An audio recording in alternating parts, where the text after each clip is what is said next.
Hello ಸ್ನೇಹಿತರೆ, ಎಲ್ರಿಗೂ ನಮಸ್ಕಾರ. ಎಲ್ಲರೂ ಹೇಗಿದ್ದೀರಾ? ಎಲ್ಲರೂ ಚೆನ್ನಾಗಿದ್ದೀರಾ ಅಂತ ಭಾವಿಸ್ತಾ ವಿಡಿಯೋ ಶುರು ಮಾಡೋಣ.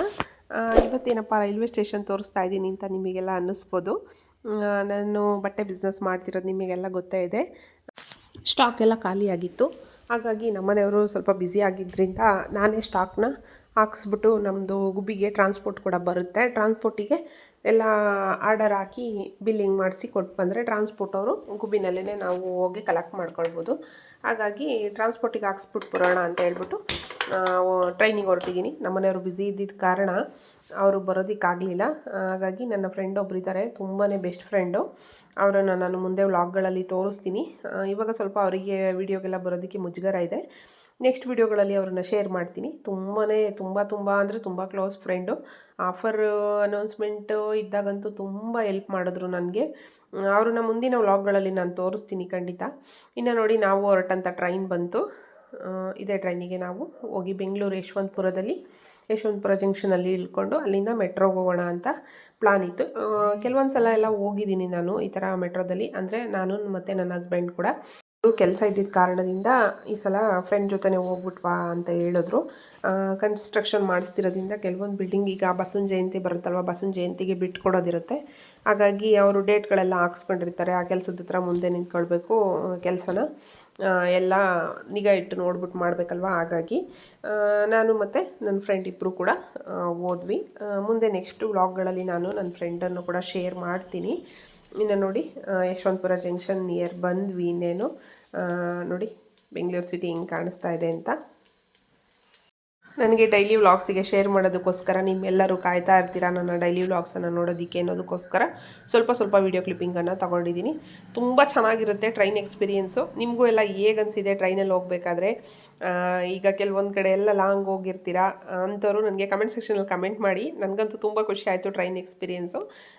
ನೋಡಿ, ಈ ರೀತಿ ಇತ್ತು ಟ್ರೈನ್ಗಳೆಲ್ಲ. ಇಲ್ಲಿ ಇನ್ನೇನು ಬೆಂಗಳೂರು ಯಶವಂತಪುರ ನಿಯರ್ ಜಂಕ್ಷನಲ್ಲಿ ಇದ್ದೀವಲ್ವ, ಅಲ್ಲಿ ಟ್ರ್ಯಾಕ್ಗಳೆಲ್ಲ ತುಂಬಾ ಚೇಂಜ್ ಆಗುತ್ತೆ. ಹಾಗಾಗಿ ಆ ಕಡೆ ಒಂದು ಟ್ರೈನ್ ಹೋಗ್ತಾ ಇದೆ ನೋಡಿ.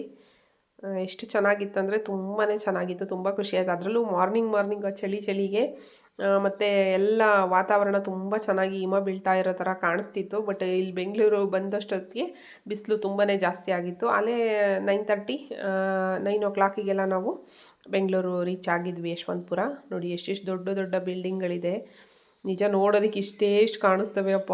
ನಿಜ ನೋಡಿದ್ರೆ ಅವನ್ನೆಲ್ಲ ಇದರೊಳಗಡೆ ಎಷ್ಟು ಜನ ವಾಸ ಮಾಡ್ತಿದ್ದಾರೆ ಅಂತ ಅನಿಸುತ್ತೆ. ನಾನು ನನ್ನ ಫ್ರೆಂಡ್ ಇಬ್ಬರು ಅದನ್ನೇ ಮಾತಾಡ್ತಿದ್ವಿ. ನಾವು ಏನು ಅಂದರೆ 30-40 ಸೈಟಲ್ಲಿ ಮನೆ ಕಟ್ಕೊಂಡ್ರೆ ಅದೇ ಒಂದು ಇದು ಅಂತೀವಿ. ಬಟ್ ಇಷ್ಟು ಏನು ಭಯಂಕರ ಬೆಂಗಳೂರು ಮಾತ್ರ ನಿಜವಾಗ್ಲೂ ತುಂಬಾ ಖುಷಿಯಾಗುತ್ತೆ ಇದೆಲ್ಲ ನೋಡಿದ್ರೆ. ನೋಡಿ, ಇನ್ನೂ ದೊಡ್ಡ ಅಪಾರ್ಟ್ಮೆಂಟ್ಗಳಿದೆ ಒಳಗಡೆ. ಇದು ಎಂಟ್ರೆನ್ಸಲ್ಲಿ ಸ್ವಲ್ಪ ಕಾಣಿಸಿದ್ದನ್ನು ವೀಡಿಯೋ ಕ್ಲಿಪ್ಪಿಂಗನ್ನು ತೊಗೊಂಡಿದ್ದೀನಿ. ತುಂಬ ಚೆನ್ನಾಗಿ ಕಾಣಿಸ್ತಿತ್ತು ನೋಡಿ. ಇನ್ನು ಅವತ್ತು ಶುಕ್ರವಾರ ನಾನು ಐಟಮ್ಗೆ ಹೋಗಿದ್ದು, ಅಂದರೆ ಬಟ್ಟೆಗೆ ಹೋಗಿದ್ದು. ಶುಕ್ರವಾರದ ಅಷ್ಟೇ ಬಂದಿದ್ದು 10 o'clock ಆಗಿತ್ತು. ಅದು ಅಷ್ಟೇ ವಿಡಿಯೋ ಕ್ಲಿಪ್ಪಿಂಗು.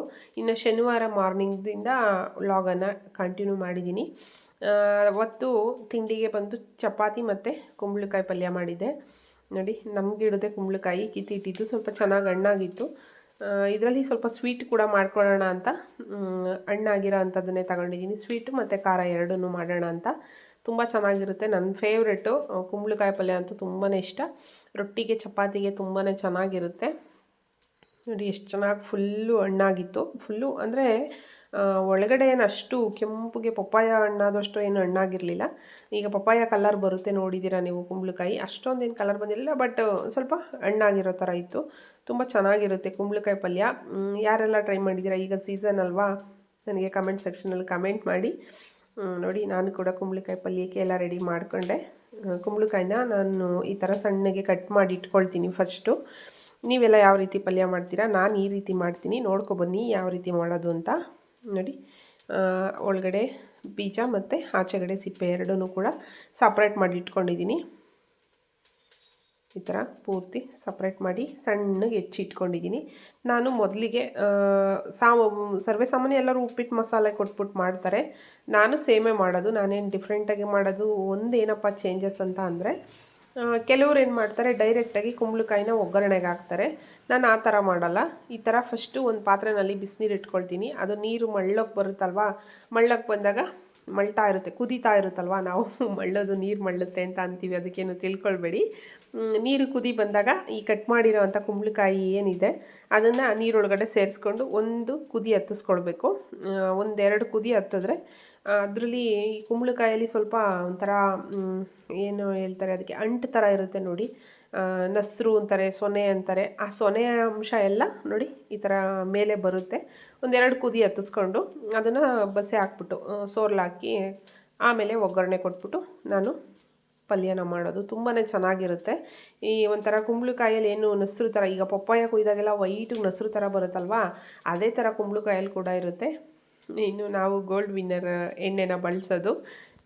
ಆಲ್ಮೋಸ್ಟ್ ಕಡಲೆಕಾಯಿ ಎಣ್ಣೆ ಬಳಸ್ತಿದ್ದೆ, ಬಟ್ ಅದು ಯಾಕೋ ಹೆವಿ ಫ್ಯಾಟ್ ಅಂತ ಇವಾಗ ಗೋಲ್ಡ್ ವಿನ್ನರ್ ಬಳಸ್ತಾ ಇದ್ದೀವಿ. ಇನ್ನು ನೋಡಿ ಚಪಾತಿ ಹಿಟ್ಟು ಕೂಡ ರೆಡಿ ಮಾಡಿದೆ. ಚಪಾತಿ ಮಾಡಿದ ಕಾರಣ ಏನಂದರೆ, ನಾನು ಕುಂಬಳಕಾಯಿ ಪಲ್ಯಕ್ಕೆ ಯಾವತ್ತೂ ಚಪಾತಿ ಏನಷ್ಟು ಮಾಡಲ್ಲ, ರೊಟ್ಟಿಗೆ ತುಂಬಾ ಚೆನ್ನಾಗಿರುತ್ತೆ. ನಾವು ಬಳಿಯೋ ರೊಟ್ಟಿ ಮಾಡ್ತೀವಿ, ಆ ರೊಟ್ಟಿಗೆ ತುಂಬಾ ಚೆನ್ನಾಗಿರುತ್ತೆ. ಬಟ್ ಚಪಾತಿ ಮಾಡಿದ ಕಾರಣ ಏನಂತಂದರೆ ಮಕ್ಕಳಿಗೆ ಬಾಕ್ಸಿಗೆ ಬೇಕು, ಹಾಗಾಗಿ ಚಪಾತಿ ಮಾಡಿದೆ. ರೊಟ್ಟಿ ತೊಗೊಂಡೋದ್ರೆ ಮಧ್ಯಾಹ್ನದಷ್ಟೊತ್ತಿಗೆ ಗಟ್ಟಿಗಾಗ್ಬಿಡುತ್ತೆ, ತಿನ್ನೋದಕ್ಕೆ ಒಂಥರ ಮಾಡ್ಕೊಳ್ತಾರೆ. ಚಪಾತಿ ಆದರೆ ಸ್ವಲ್ಪ ಸಾಫ್ಟಾಗಿರುತ್ತೆ ಅಂತ ಚಪಾತಿನೇ ಮಾಡ್ಕೊಂಡಿದ್ದೆ. ಇನ್ನು ನೋಡಿ ಒಗ್ಗರಣೆಗೆ ಬಂದು ಈರುಳ್ಳಿ ಮತ್ತು ಹಸಿಮೆಣ್ಸಿನ್ಕಾಯಿ ಇಷ್ಟೇ. ಹಸಿಮೆಣ್ಸಿನ್ಕಾಯಿ ಸ್ವಲ್ಪ ಜಾಸ್ತಿನೇ ಬೇಕು, ಯಾಕಂದರೆ ಕುಂಬಳಕಾಯಿ ಸ್ವೀಟಾಗಿರುತ್ತೆ, ಹಾಗಾಗಿ ಖಾರದ ಅಂಶ ಜಾಸ್ತಿ ಇದ್ದಷ್ಟು ಪಲ್ಯ ತುಂಬಾ ಚೆನ್ನಾಗಿರುತ್ತೆ. ಇನ್ನು ನೋಡಿ ಇದನ್ನು ಸಪ್ರೇಟು ಸ್ವೀಟ್ ಮಾಡೋದಕ್ಕೆ ಅಂತ ತೆಗೆದಿಟ್ಕೊಂಡಿದ್ದೀನಿ. ಸ್ವಲ್ಪ ಬೆಲ್ಲ, ಸ್ವಲ್ಪ ಸಕ್ಕರೆ ಸೇರಿಸ್ಬಿಟ್ಟು ಸ್ವೀಟ್ ಕೂಡ ಮಾಡ್ಕೊಳ್ತೀನಿ. ಸ್ವೀಟ್ ಯಾರಿಗೆಲ್ಲ ಇಷ್ಟ, ನನಗಂತೂ ಸ್ವೀಟ್ ತುಂಬಾ ಇಷ್ಟ. ಇದರಲ್ಲಿ ಹಲವಾರು ರೆಸಿಪಿಗಳನ್ನು ಮಾಡ್ತಾರೆ, ಪಾಯಸ ಮತ್ತು ಹಲ್ವಾ ಎಲ್ಲ ಮಾಡ್ತಾರೆ, ತುಂಬ ಚೆನ್ನಾಗಿರುತ್ತೆ. ಒಬ್ಬಟ್ಟು ಕೂಡ ಮಾಡ್ತಾರೆ ನೋಡಿ. ಈ ಥರ ಬೇಯಿಸಿರೋದನ್ನು ಖಾರಕ್ಕೆ ಸಪ್ರೇಟು, ಸ್ವೀಟಿಗೆ ಸಪ್ರೇಟ್ ಮಾಡಿ ಇಟ್ಕೊಂಡಿದ್ದೀನಿ. ಈ ರೀತಿ ಪಲ್ಯ ಮಾಡೋದ್ರಿಂದ ತುಂಬಾ ಚೆನ್ನಾಗಿರುತ್ತೆ. ನೀವು ಕೂಡ ಒಂದು ಸಲ ಟ್ರೈ ಮಾಡಿ ನೋಡಿ. ಇನ್ನು ಒಗ್ಗರಣೆಗೆ ಕಡಲೆಬೇಳೆ, ಸಾಸಿವೆ, ಒಂದು ಸ್ವಲ್ಪ ಜೀರಿಗೆ ಕೂಡ ಸೇರಿಸ್ಕೊಳ್ತೀನಿ ನಾನು. ಉದ್ದಿನಬೇಳೆ ಎಲ್ಲನ ಸೇರಿಸ್ಬಿಟ್ಟು ಈರುಳ್ಳಿ ಹಸಿಮೆಣ್ಸಿನ್ಕಾಯಿನ ಏನು ಹೆಚ್ಚಿಟ್ಕೊಂಡಿರ್ತೀವಿ, ಈರುಳ್ಳಿ ಹಸಿಮೆಣ್ಸಿನ್ಕಾಯಿ ಕೂಡ ಸೇರಿಸಿ ಚೆನ್ನಾಗಿ ಒಂದು ಸ್ವಲ್ಪ ಹುರಿಬೇಕು ಎಣ್ಣೆಯಲ್ಲಿ ನೋಡಿ ಈ ರೀತಿ. ಇದಕ್ಕೆ ಸ್ವಲ್ಪ ನಾನೇನು ಮಾಡ್ತೀನಿ ಅಂತಂದರೆ, ಮನೆಯಲ್ಲಿ ಸಾಂಬಾರು ಪುಡಿ ಇರುತ್ತಲ್ವ, ನಾವು ಅಡುಗೆ ಸಾಂಬಾರಿಗೆ ಹಾಕೋದು, ಆ ಸಾಂಬಾರು ಪುಡಿ ಒಂದು ಸ್ಪೂನಷ್ಟು ಸೇರಿಸಿ ಒಂದು ಸ್ವಲ್ಪ ಖಾರದ ಪುಡಿ ಕೂಡ ಸೇರಿಸ್ಕೊಂಡಿದ್ದೀನಿ. ನಾನು ಆಗಲೇ ಹೇಳಿದೆ ಅಲ್ವಾ, ಕುಂಬಳಕಾಯಿ ಸ್ವಲ್ಪ ಸ್ವೀಟಾಗಿರುತ್ತೆ, ಹಾಗಾಗಿ ಒಂದು ಸ್ವಲ್ಪ ಖಾರದ ಪುಡಿ ಕೂಡ ಸೇರಿಸಿದ್ರೆ ತುಂಬಾ ಚೆನ್ನಾಗಿರುತ್ತೆ. ಎಲ್ಲ ಸೇರಿಸಿ ಈ ರೀತಿ ಚೆನ್ನಾಗಿ ಮಿಕ್ಸ್ ಕೊಡಬೇಕು. ಮಿಕ್ಸ್ ಕೊಟ್ಟಾದಮೇಲೆ ಇನ್ನು ನಾವು ಏನು ಬೇಯಿಸಿಟ್ಕೊಂಡಿರ್ತೀವಲ್ಲ ಕುಂಬಳಕಾಯಿ, ಅದನ್ನು ಕೂಡ ಸೇರಿಸ್ಕೊಳ್ಬೇಕು. ಈ ರೀತಿ ಸೇರಿಸಿ ಅದನ್ನು ಕೂಡ ಚೆನ್ನಾಗಿ ಮಿಕ್ಸ್ ಮಾಡಬೇಕು. ತುಂಬಾ ಚೆನ್ನಾಗಿರುತ್ತೆ. ಈ ಥರ ಒಂದು ಸಲ ಟ್ರೈ ಮಾಡಿ ನೋಡಿ. ಅದನ್ನೆಲ್ಲ ಮಿಕ್ಸ್ ಮಾಡಿದಾದಮೇಲೆ ಹಸಿ ತೆಂಗಿನಕಾಯಿ ತುರಿ ಮತ್ತು ಕೊತ್ತಂಬರಿ ಸೊಪ್ಪು ಎರಡನ್ನೂ ಕೂಡ ಸೇರಿಸಿ, ನಾನು ಉಪ್ಪು ಹಾಕಿರೋದು ಸ್ಕಿಪ್ ಆಗಿದೆ, ಅಂದರೆ ವಿಡಿಯೋಗೆ ಬಂದಿಲ್ಲ, ವಿಡಿಯೋ ಮಿಸ್ ಆಗಿದೆ. ಅದು ಉಪ್ಪು ಕೂಡ ಸೇರಿಸ್ಕೋಬೇಕು. ನಾವು ಸಾಂಬಾರು ಪುಡಿ ಏನು ಹಾಕ್ಕೊಳ್ತೀವಿ ಆಗ ಉಪ್ಪು ಕೂಡ ಸೇರಿಸ್ಕೊಳ್ಬೇಕು. ಇನ್ನು ಸ್ವೀಟ್ದು ಬಂದು ನಾವೇನು ಒಂದು ಸಪ್ರೇಟ್ ಪಾತ್ರೆಗೆ ತೆಗೆದಿಟ್ಕೊಂಡಿದ್ನಲ್ಲ, ಅದಕ್ಕೆ ಸ್ವಲ್ಪ ಬೆಲ್ಲ, ಕಾಯಿ ಅಷ್ಟೇ ನಾನು ಹಾಕೋದು, ಏನು ಹಾಕಲ್ಲ, ಏಲಕ್ಕಿ ಎಲ್ಲ ಏನು ಹಾಕಲ್ಲ. ಈ ಥರನೇ ಮಾಡಿದ್ರೆ ತುಂಬಾ ಚೆನ್ನಾಗಿರುತ್ತೆ. ಅದು ಕೂಡ ಒಂದು ಸೈಡು ಮುಗಿಸ್ಕೊಂಡೆ, ಎರಡನ್ನೂ ಟಿಫನ್ಗೆ ರೆಡಿ ಆಯಿತು. ಇನ್ನು ಇದು ಶನಿವಾರದ ವ್ಲಾಗ್ ಅಂತ ನಾನು ಹೇಳಿದ್ದೆ. ಶುಕ್ರವಾರ ನಾನು ಬಟ್ಟೆಗೆ ಹೋಗಿದ್ದೆ ಅಲ್ವಾ ಬೆಂಗಳೂರಿಗೆ, ಅದು ಟ್ರಾನ್ಸ್ಪೋರ್ಟಲ್ಲಿ ಬಂದಿತ್ತು. ನಮ್ಮದು ಆಟೋ ಇದೆ, ಅಂದರೆ ಆಟೋ ಕೆಲಸಕ್ಕೆಲ್ಲ ಸಿಮೆಂಟು ಅದಕ್ಕೆ ಇದಕ್ಕೆ ಕೆಲಸದ್ದು ಲಗೇಜ್ ಆಟೋ ಇದೆ ಒಂದು. ಆ ಆಟೋದಲ್ಲಿ ಹಾಕ್ಕೊಂಡು ಬರ್ತಿದ್ರು, ಬಟ್ ಅದು ಏನೋ ಸಿಮೆಂಟಿಗೆ ಬೇರೆ ಕಡೆ ಕೆಲಸ ನಡೀತಾ ಇದೆ.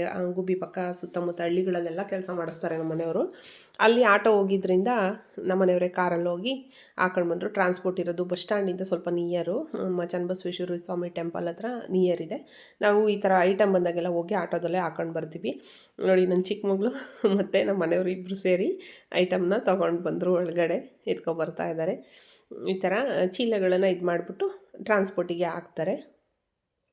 ನೋಡಿ, ಐಟಮ್ ಕೂಡ ಬಂತು. ಅದನ್ನೆಲ್ಲ ನಾನು ಬಿಲ್ಲಿಂಗ್ ಚೆಕ್ ಮಾಡಿಕೊಂಡು ಪ್ರತಿಯೊಂದು ಐಟಮ್ನು ಚೆಕ್ ಮಾಡ್ಕೊಳ್ಬೇಕು.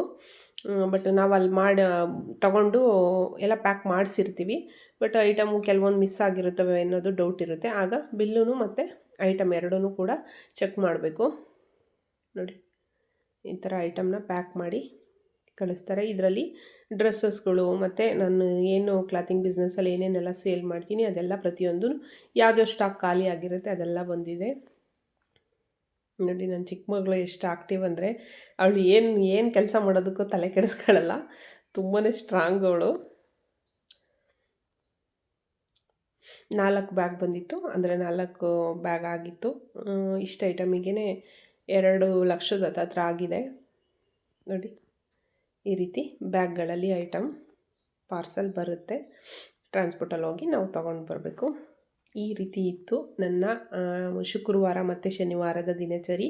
ನಿಮಗೆಲ್ಲ ಇಷ್ಟ ಆಯಿತು ಅಂತ ಭಾವಿಸ್ತೀನಿ. ಇನ್ನು ಭಾನುವಾರ ಮತ್ತು ಸೋಮವಾರದ ದಿನಚರಿಗೋಸ್ಕರ ನೀವೆಲ್ಲ ಕಾಯ್ತಿರ್ತೀರಾ ಅಂತ ಅಂದ್ಕೊಳ್ತೀನಿ. ವಿಡಿಯೋ ಇಷ್ಟ ಆದಲ್ಲಿ ಒಂದು ಲೈಕ್ ಕೊಡೋದನ್ನು ಮರಿಬೇಡಿ, ಮತ್ತು ನಿಮ್ಮ ಅನಿಸಿಕೆ ಅಭಿಪ್ರಾಯನ ಕಮೆಂಟ್ ಸೆಕ್ಷನಲ್ಲಿ ಕಮೆಂಟ್ ಮಾಡಿ. ಸಾರಿ ಇನ್ನೊಂದು ವಿಷಯ ಇತ್ತು ನೋಡಿ, ಆವತ್ತು ನೈಟು ಒಂದು ಫಂಕ್ಷನ್ ಕೂಡ ಇತ್ತು. ಶನಿವಾರ ನೈಟು ಒಂದು ಫಂಕ್ಷನ್ ಕೂಡ ಇತ್ತು. ಅಲ್ಲಿಗೆ ರೆಡಿಯಾಗಿ ಸ್ವಲ್ಪ ಮುಯಿ ಕವರ್ಗಳೆಲ್ಲ ರೆಡಿ ಮಾಡ್ಕೊಳ್ತಾ ಇದ್ದೆ. ತುಂಬ ಸಿಕ್ಕಾಬಟ್ಟೆ ಫಂಕ್ಷನ್ಗಳು ಇತ್ತೀಚಿಗಂತೂ. ಫಂಕ್ಷನ್ಗಳು ಅಟೆಂಡ್ ಮಾಡಿ ಸಾಕಾಗೋಗುತ್ತೆ. ಈ ಕೆಲಸ ಬ್ಯುಸಿ ಲೈಫ್ ಒಳಗಡೆ ಫಂಕ್ಷನ್ಗಳು ಬೇರೆ. ಹೋಗಲ್ಲ ಅನ್ನಂಗೂ ಇಲ್ಲ, ಬಿಡಲ್ಲ ಅನ್ನಂಗೂ ಇಲ್ಲ, ಹೋಗಲೇಬೇಕು. ನಮ್ಮ ಮನೆಗೆ ಅವರು ಬರಬೇಕು ಅನ್ನೋದು ಇರುತ್ತಲ್ವ. ಹಾಗಾಗಿ ಫಂಕ್ಷನ್ಗೆ ಕೂಡ ರೆಡಿಯಾಗಿ ಅದು ಕೂಡ ಮುಗಿಸ್ಕೊಂಡು ಬಂದೆ. ಈ ರೀತಿ ಇತ್ತು ನನ್ನ ಇವತ್ತಿನ ವ್ಲಾಗು. ನಿಮಗೆಲ್ಲ ಇಷ್ಟ ಆಯಿತು ಅಂತ ಭಾವಿಸ್ತೀನಿ. ಇಷ್ಟ ಆದಲ್ಲಿ ಒಂದು ಲೈಕ್ ಕೊಟ್ಟು ಕಮೆಂಟ್ ಸೆಕ್ಷನಲ್ಲಿ ಕಮೆಂಟ್ ಮಾಡೋದನ್ನು ಮರಿಬೇಡಿ. ನಿಮ್ಮೆಲ್ಲರ ಕಮೆಂಟಿಗೋಸ್ಕರ ಕಾಯ್ತಿರ್ತೀನಿ. ಥ್ಯಾಂಕ್ ಯು ಫಾರ್ ವಾಚಿಂಗ್ ಎಲ್ಲರಿಗೂ. ಬಾಯ್. ನೆಕ್ಸ್ಟ್ ವಿಡಿಯೋದಲ್ಲಿ ಸಿಗ್ತೀನಿ.